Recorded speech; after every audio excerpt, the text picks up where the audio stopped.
Hello and welcome back. Today we are going to be doing a review on Bjorn Lomberg's book, False Alarm.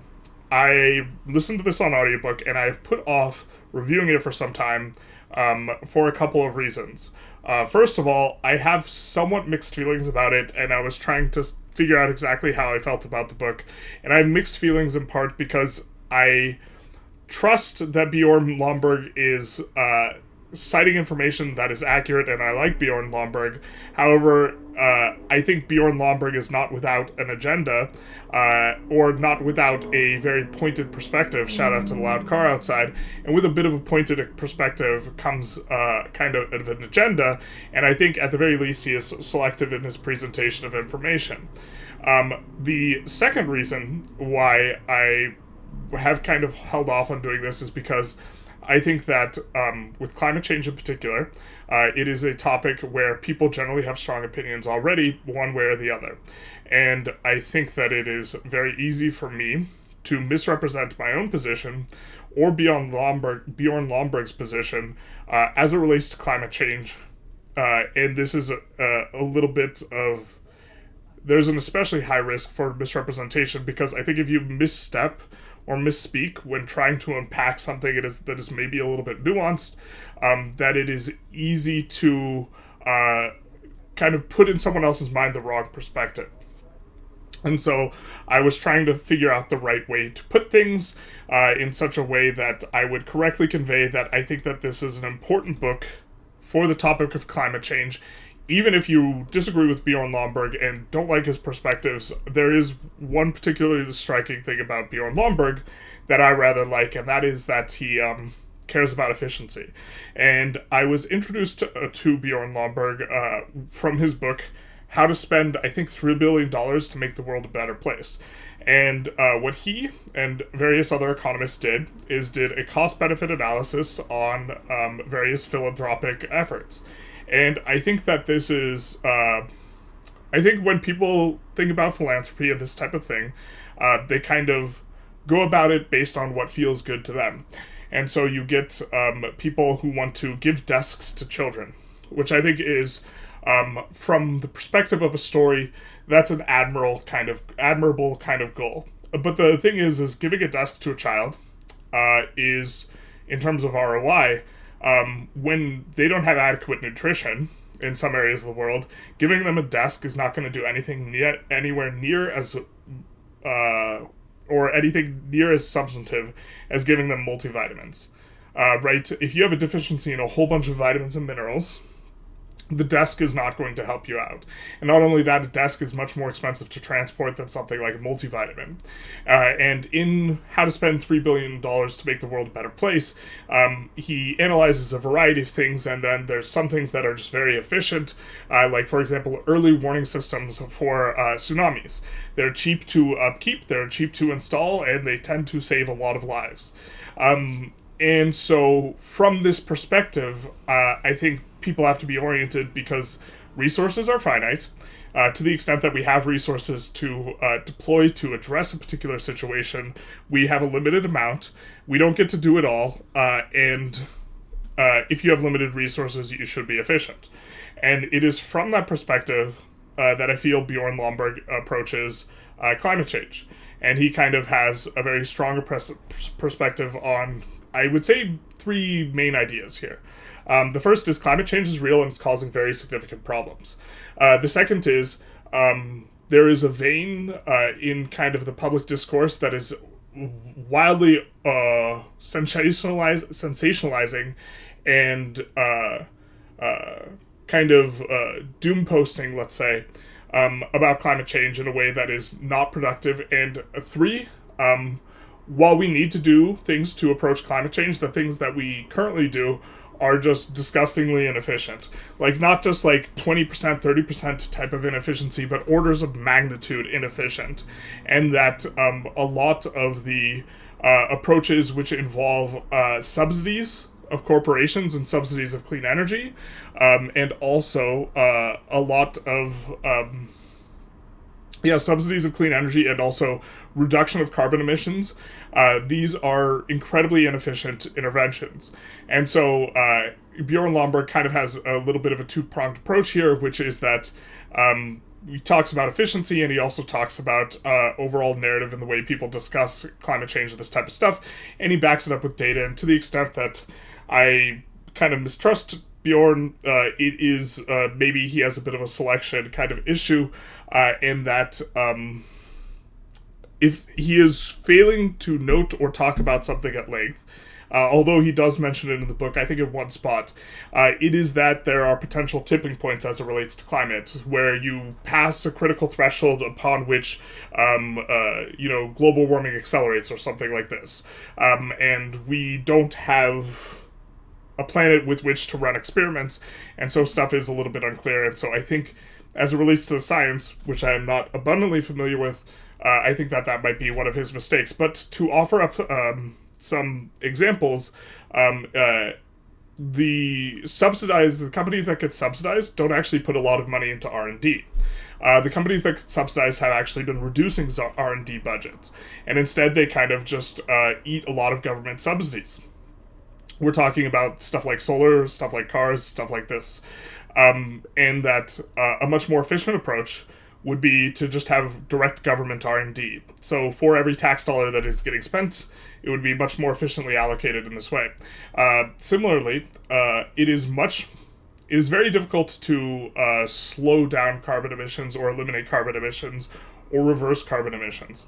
This is a very expensive prospect, and also, as it relates to science, although Bjorn Lomberg doesn't discuss this that much, the world is heating up even if you turn carbon emissions to zero, because there's a lagging effect between the amount of carbon emissions you put out and the way in which that heats up the Earth. And so it is like having a bathtub that is full and letting it drain very, very slowly, or trying to slow it down in that way, which it is not a very, very strong approach.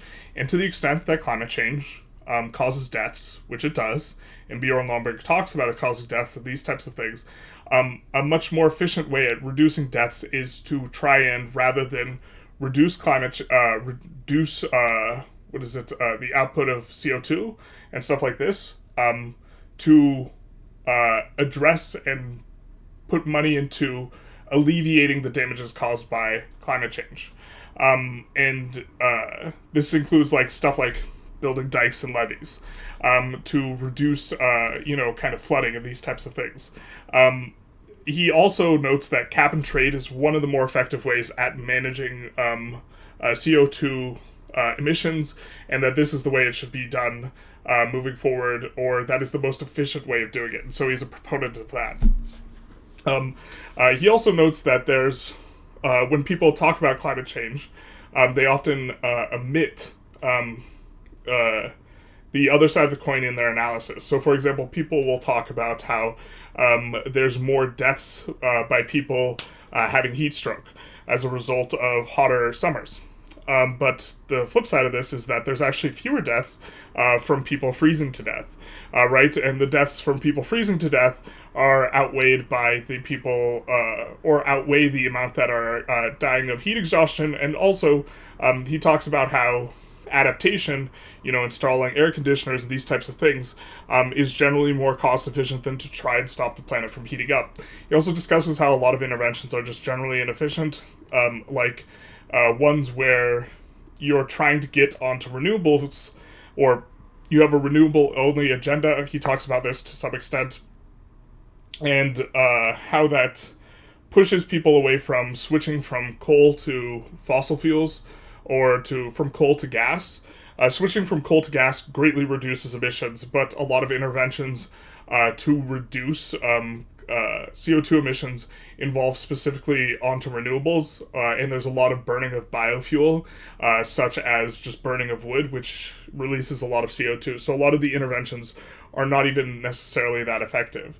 And so he also talks at kind of great length of the topic of increasing GDP, is an incredibly effective means at reducing CO2 emissions, because countries that have bigger GDPs per capita tend to also have as fewer CO2 emissions. And so to the extent that interventions to reduce CO2 emissions slow down economic growth, which they do, and he talks about those numbers, that actually might, over the long term, increase net CO2 emissions, because you have a longer period of time where you have the lower GDP per capita. And so we have like a lot of these kind of things going on. And to the extent that he is also attacking kind of public narratives and stuff, and why the discourse around climate change is what it is, he argues that there's a bias towards profits, specifically companies that are getting subsidies from the government tend to like to sensationalize for the purposes of making it easier to lobby for more cash. And then also there's a lot of people for whom the attention that they get, whether it is more grant writing, speaking positions, political reasons, the more attention that they get as a result of a topic is beneficial to them in some ways. And so there's a tendency to sensationalize things rather than have a practical type of grounded approach, which is what Bjorn Lomberg tries to offer. I think he's mildly snarky, but I don't really care, because I think that being efficient about these types of things is the approach that should be taken. And I think in a lot of cases, that's not the approach that gets taken. Now, with all that said, one of my concerns just in general about the book, and also about hey, we gotta be efficient with the climate change things, is I think this is often used as an excuse for not addressing climate change whatsoever, which is to just say, hey, it's not very efficient to do all this intervention stuff, and then just do nothing. The point isn't that doing nothing is a good solution. The point is that there's better solutions to what we're currently doing, and we should do those instead. And also, the world is not apocalyptically falling apart, according to Bjorn Lomberg. I'm kind of inclined to agree with him, just because historically speaking, a lot of people are like, the world is falling apart all the time, always. And I do think that there is room for innovation in this type of stuff. I also think that there's very concerning things about climate change. And so it's a mixed bag, which is why I kind of opened up with mixed feelings, and also talked about how the fact that Bjorn Lomberg definitely has a position to such that it is difficult for me to evaluate this information. But I do think that this perspective of efficiency is a good and valuable one. So with all that said, I'm off center. Terrible. With all that said, we'll get into the ratings. For utility, I give it a question mark. This is hard to rate for utility because I'm not 100%. I'm not so confident with regards to the information. But I do think it's correct and good, and I would probably put it at a 7, but with a 7 with an asterisk, something like this, which would bring the overall score probably a little bit over a 6. But okay, for novelty, I'll give it a 7.5. I think that the perspective and the approach of just trying to be more efficient is one that is very much underdone with these types of things, which is crazy. And with, for example, I mean, I think philanthropy is the more straightforward example, but I think it's disgusting and silly to, like, give a starving child a desk instead of a meal. And I think that a lot of people... the most simple approach is, if CO2 is heating up the Earth, then why don't we just get rid of all the CO2? And the science seems to indicate that it's very difficult, and the things that are put forward as goals don't necessarily seem realistic in terms of, what is it, the Bjorn kind of rages at this throughout the book, but the targets for the end of the century, how much hotter the Earth gets, and keeping it under the specific mark, are from a cost perspective, don't make any sense. From projections that have been made, it's just too expensive, and the cost that it takes to do that is more expensive than the damage the climate change would cost. basically. And people don't like doing cost-benefit analysis with people's lives, but that's what you have to do if you want to be serious about trying to allocate limited resources in a productive way. And to say that,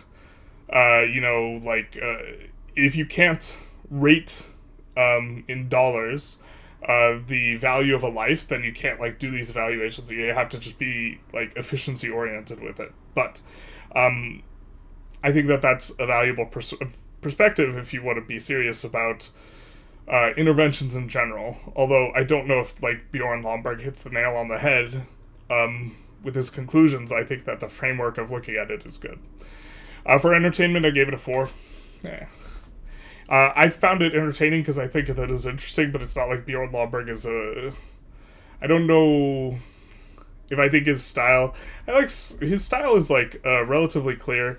Part of it was that it was audiobook, but I think he comes off as snarky sometimes. It's mildly annoying, so 4.5.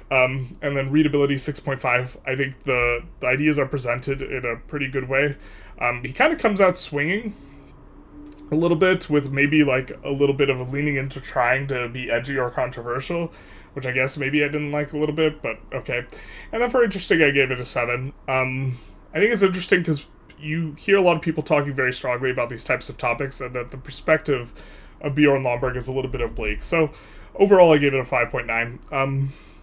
I would probably recommend, if someone's interested in something regarding efficiency in dollars for interventions and philanthropy and this type of stuff, I'd probably recommend Bjorn Lomberg's other book. I think I preferred his other book just a little bit more. And I think that's the primary thrust of the value you're getting from Bjorn Lomberg. But if someone's interested about climate change, I think I would recommend this as well. Also, I think if someone, and this is maybe problematic in some ways, but if someone is interested in getting better at...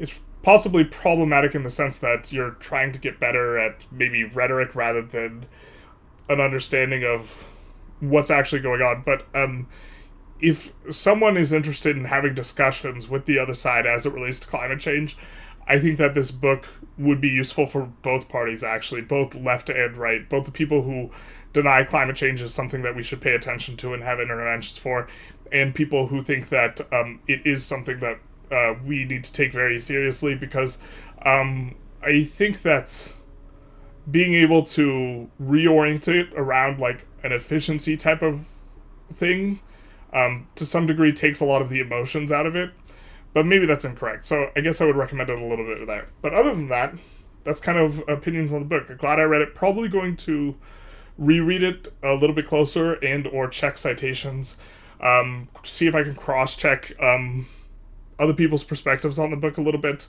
and just try and double-check if Bjorn Lomberg is maybe not, or maybe kind of being a little bit funny with his citations, this type of thing.